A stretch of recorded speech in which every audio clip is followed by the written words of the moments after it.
Welcome to the World Trade Webcast. I'm Greg Sandler, president of ThinkGlobal.com, the B2B marketplace for global trade leads. Today on the World Trade Webcast, we'll focus on the Incoterms rules, an internationally recognized standard used worldwide in international and domestic contracts for the sale of goods. First published by the International Chamber of Commerce in 1936, Incoterms rules provide internationally accepted definitions and rules of interpretation for most common commercial terms. The latest revision, Incoterms 2010, went into effect on January 1st, 2011.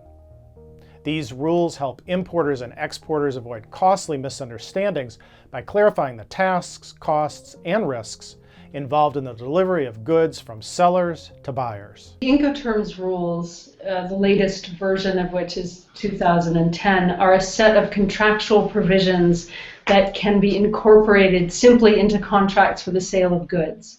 And essentially they save a lot of time and effort, because what you do is when you're negotiating a contract for the sale of goods, you can refer to one of the 11 Incoterms three-letter codes. So instead of, for example, negotiating pages of obligations that the Incoterms rules deal with, you just agree with your counterparty that you will choose one of the three-letter codes, and you are therefore in essence incorporating into the contract the language of the Incoterms rules that you've chosen. The number of Incoterms rules has been reduced from 13 to 11. This was achieved by substituting two new rules that may be used irrespective of the agreed-upon mode of transport. DAT, delivered at terminal, and DAP, delivered at place. All total, the 11 Incoterms rules are presented in two distinct classes: rules for any mode of transport, and rules for sea and inland waterways. All Incoterms rules include detailed descriptions. For example, FOB, or free on board, means that the seller delivers the goods on board the vessel nominated by the buyer at the named port of shipment, or procures the goods already so delivered. The risk of loss or damage to the goods passes when the goods are on board the vessel, and the buyer bears all costs from that moment onwards. The Incoterms rules have been developed and maintained by experts and practitioners brought together by the ICC, and have become the world standard in international business rules setting.